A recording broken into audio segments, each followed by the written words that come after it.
Let's go! Mel Tucker is the name you hear the most when it comes to the LSU coaching vacancy. Seriously, he is the Vegas favorite.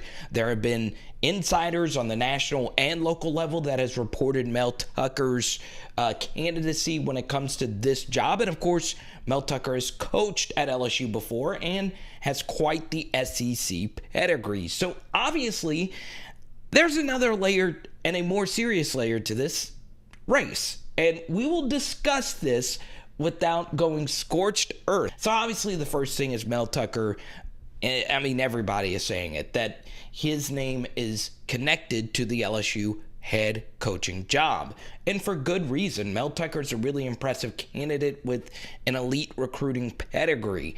I've read a lot of deep dives on Mel Tucker's background. And look, it's worked out as far as the transfer portal is concerned. His Michigan State team right now is 7-0, large part due to what Mel Tucker was able to do in a short period of time with Michigan State, most notably through the transfer portal. Seriously, the background on some of his recruiting staffers is pretty freaking incredible. So, number one, this guy obviously seems to know how to build a program and build it pretty fast. Number two, as far as Mel Tucker is concerned, once again, it's that SEC pedigree. Coached at Georgia and Alabama most recently. Coached at LSU, I think, in the year 2000. And, of course, you know, Michigan State is no program to look over. I mean, look, this has been a really good program, under the radar program. Obviously, Nick Saban, Mark D'Antonio, and now Mel Tucker.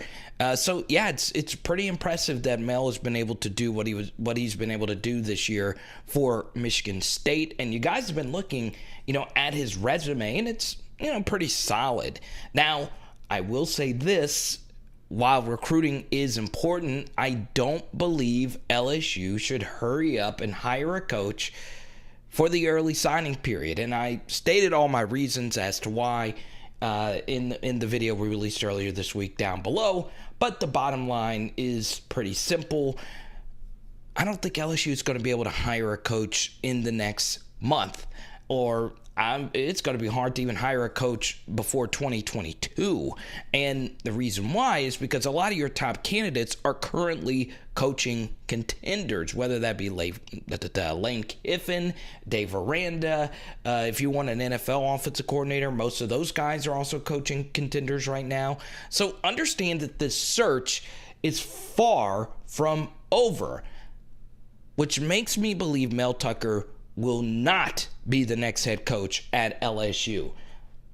Reason number one, okay? Once again, this head coaching decision will not happen anytime soon, or at least in the next few weeks. Now, discussions between agents might already be happening, but I must say Mel Tucker's schedule to start the season wasn't really all that great. The teams that he has played up to this point have a pretty comfortable combined losing record.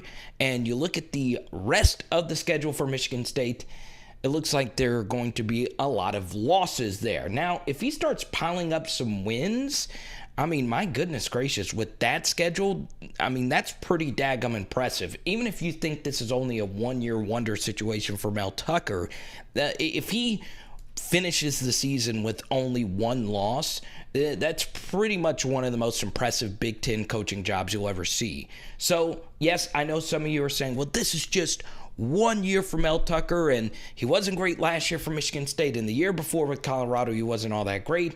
And you look at when he was a Chicago Bears defensive coordinator, it wasn't all that great either. I get all of that. But still, I mean, once again, if he finishes with this team with only one loss, that's pretty astonishing when you think about it. And it's very much possible, but I don't see that happening. I see 2, possibly 3 losses left on this brutal Big Ten schedule for Mel Tucker. And don't sleep on that Maryland game, because Maryland, of course, has a ton of talent. Here we go. Point number 2. I want you just right now, off the top of your head, guess how high of a coach?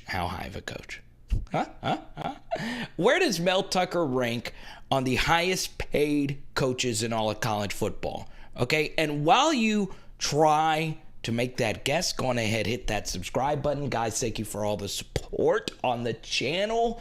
We're just growing day by day. All the Venmos, Cash Apps, I really appreciate it. Now, if you were to guess in the top 20, you would be correct. In fact, Mel Tucker's inside the top 15, sitting at number 13. So Mel Tucker, this is really his first time having big-time success as a head football coach. He is already a top 15 paid coach in America, which could tell you one of two things. The first is that athletic directors and athletic departments think more highly of Mel Tucker than what you would expect his salary to actually be. I never would have thought Michigan State would have the 13th highest paid coach in college football, especially for someone that hasn't won anything big. So once again, those people that actually sign over the salaries, and Mel Tucker has heavy ties to Michigan State, and that's a big reason why he jumped ship from Colorado to Michigan State at the final hour. And we won't go over how that actually ended, but Colorado fans are still pretty sour about that.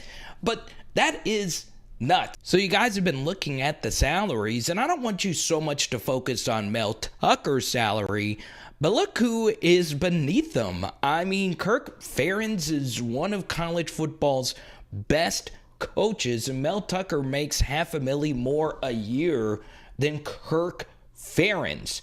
And that seems to me to be pretty crazy when Mel Tucker was given this salary coming over from Colorado when he only had 1 year of head coaching experience. Now, of course, it took that salary to get Mel Tucker from Colorado, which Colorado was paying him a good amount, so it makes sense.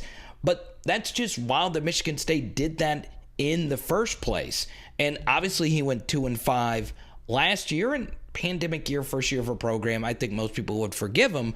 But seriously, how do you think Michigan State fans felt about paying Mel Tucker as much money as they were paying him before the 7-0 start? I mean, it is wild, absolutely wild, to think that Mel Tucker makes close to $1.5 million more than Mike Gundy. Oklahoma State, where would they be? What would their history be outside of Barry Sanders had it not been for a guy like Mike Gundy? So it's honestly pretty wild that Mel Tucker's making the salary he's already making right now. And I'm not knocking him for it. You are what people are willing to pay you, okay? You learn that lesson pretty quickly in life, right? Get what you can get, right? I'm not hating at all. It's just very interesting.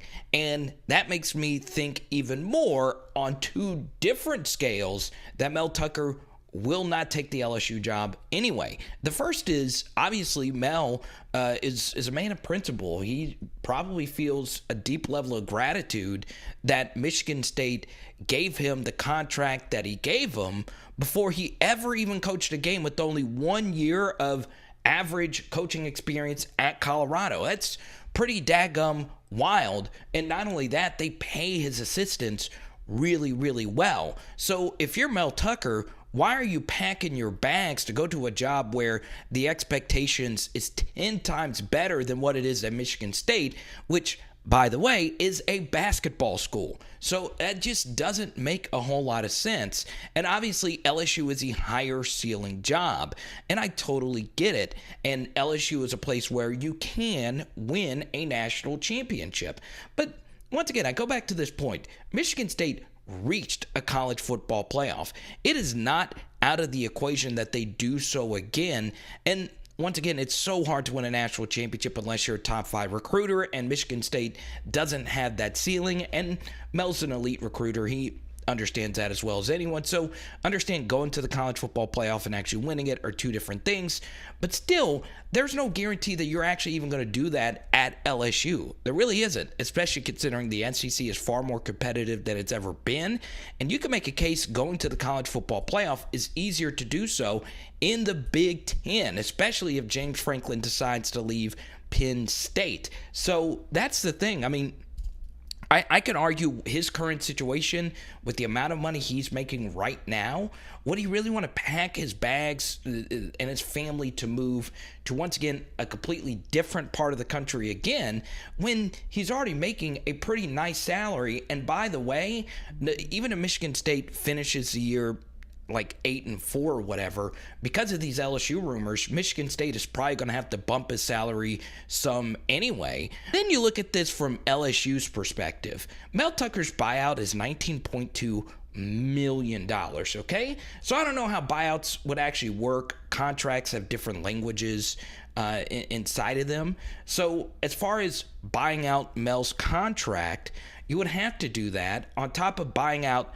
a lot of his assistants. Once again, Mel has a group of coaches he likes at Michigan State that he would want to bring over to LSU. That would be a lot of buyout money to hand out yet again when just a year ago you've already bought out so many assistant coaches on the schedule, on the staff, on top of Ed Orgeron's current buyout. You're doing all of that for a coach with one winning record this year. That just doesn't make any rational sense if you're Scott Woodward. It just doesn't. So as far as the numbers are concerned, that's a really tough sell.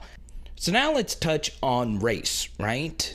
It's there. Whether or not you want it to be there or not is, quite frankly, not up to you or me or anyone. And let's look at the SEC. There's not a single black coach in the SEC. There's not a single black coach that has ever coached at LSU. There are rumors floating out there that the new LSU president, William Tate, wants to hire the first black head coach ever at LSU. But I do believe he's going to let Scott Woodward hire who he wants to hire. In the grand scheme of things, President Tate wants to win. LSU obviously wants to win. Scott Woodward wants to win. I think William Tate is going to let Scott Woodward do his magic. But that would be a pretty cool thing to see because LSU has a diverse fan base and has mostly been comprised of black college football players over the last couple of decades. So understand that would be a pretty cool symbolic thing, especially considering LSU's history and LSU's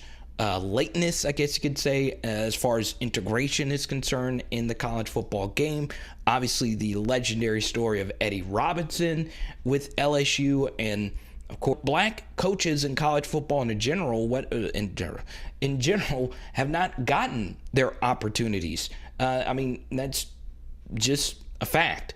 When you look at the disparity between different types of coaches and black coaches in all of college football. With that said, obviously, some of you have probably already left this portion of the video because you're typing the thing that we already know what you're going to say. The best coach should get the job regardless of race. And I agree, okay? And Mel Tucker is not the best candidate for this job, which I agree with. Now, he is a top 10 candidate on my list, but I am very skeptical. I really am. I just think LSU can do better, and I think they will do better when it comes to getting the right head coach or the most qualified head coach for this job. Mel Tucker hasn't done anything as a head coach. He just hasn't, outside of this year. Now, that doesn't mean he is not super talented. There's a reason why Michigan State paid him the money that they paid him, despite him never having won anything. He's really good. I mean, this is a Saban disciple who just recently was the defensive coordinator at Georgia, and he has NFL experience, and his defenses have been really good. And LSU's worst side of the ball over the past couple of seasons has undoubtedly been defense. And we'll run a more modern and less predictable scheme, which, as many of you know, you guys know that has driven me up a wall regarding Ed Orgeron, is how static our scheme is. Could you imagine seeing Sage Ryan in a Mel Tucker scheme? That would be filthy to even think about. So, I would love to absolutely positively see that, and that would obviously fix that side of the ball. But as much as I think a lot of you would like to see the first black head coach, you just want the best head coach for the job. And that's what I want too. But that's why I wanted to spend time on it, because there is nuance to it, right? As far as black coaches in college football and the lack thereof. You can view Mel Tucker as not one of your top candidates like I do. Mel Tucker's not in my top 5. He's right there, okay? But he's just not one of my top candidates. With that said, you can also understand that there is a lack of black coaches, not only, in college football, but there's also a lack of coordinators as well. So understanding that nuance is obviously very important. And look, there are plenty of bad white coaches. There are bad black coaches as well. I mean, Mel Tucker's facing one here in a few weeks. Mike Locksley, I don't know if he's a bad head coach or not, but I could tell you this. He's underperforming with a really talented Maryland squad this year. So, yeah, it's very interesting whenever you look into it. And that's the thing. Football's a meritocracy. It comes down to wins and losses. But the truth is, when it comes to coaches, you do have to be shown an open door at some point. So we'll see what happens. And, I still stand by what I said initially. If Mel Tucker was the one to actually get this job, I would be fine with it. But I do think LSU can swing for higher fences. Now, this is what's really interesting, okay? What if Mel Tucker is actually offered this job? Should he actually take it? What are his thoughts on the LSU job? Well, this is a bye week. It's funny. I actually haven't even looked to see if someone has been able to ask him about it. But no matter what he says, I could just Google it. But anyway, no matter what he says, there's always going to be a little bit of interest in every job opening, simply because, number one, it could get your salary up. But, coaches are used to moving around a bunch. They're always interested in that next opening, of course, unless you're like a Saban. Now, let's actually discuss it. So what if he is offered the job? I think he still says no. I really do. Number one, I think Michigan State is a job that can get into that next echelon, kind of like with what Clemson's done and what Oregon's trying to do with Mario Cristobal. I think they are a school that it would be tough, but that could hit that next tier. I'm not so sure that they can, but if you are Mel Tucker and you do get that done, that is pretty daggum impressive. And look, he's already making, as you guys saw, a pretty ridiculous salary already. And I don't think he wants to uproot his family and move to Baton Rouge again. And even if he were to win a national championship, he wouldn't even be the most famous Michigan State coach that went to LSU to win a national championship ever. So as far as legacy is concerned, I just don't know if the upside, unless of course he really, really, really wants to win a national championship, and obviously LSU is a place that can get you to that level. Unless he actually does that, I just don't think, unless he actually really, really wants an LSU job, I just don't think he makes that move. And, once again, LSU would have to make it a $7 or $7.5 million a year job for him to say yes. Also, there is the race aspect of it, and I just wouldn't want in the back of my psyche to have people always think that the only reason you got the LSU job is because you're black. Because there's going to be plenty of people that think that, and they're also going to say that if you struggle just in the least bit. It's just the truth. And once again, Mel Tucker might not think about those kinds of people, but, you have a family and that stuff can wear on you. So, yeah, if I were him, knowing his situation, I would seriously consider, if LSU were to offer me the job, to stay at Michigan State. Okay? Now, here's the thing. You might view Mel Tucker as your number one candidate, and you really want him to obviously take this job. But once again, it just comes down to your own personal preference. Now, I'm going to leave you one little nugget. And you guys always come to this channel for this one little outside the box nugget that we always share with you on this channel, okay? Or we try to give you something outside the box. Why was Mel Tucker's name, or why is his name, being leaked out as much as it's being leaked out as far as the LSU job is concerned. And I actually do believe there is a reason why. And that reason will be shared in our post-game live stream. LSU versus Ole Miss, obviously at halftime and post-game. We always have fun, open discussions of live streams more often than not about that game itself. We also do live streams on Tuesday nights. And guess what? On Saturday night, I will reveal why I think Mel Tucker's name is being leaked out so much. Now, it'll be floating in your face in just a second, but you can once again see my top 5 list of coaches, and you will see Mel Tucker's name on that top 10 list. But actually, I have a top 3, and those 3 candidates are on a different tier than everyone else. You can find that video floating in your face. Boom. It is Power Hour LSU. Boom. We're doing tacos tonight. Let's go.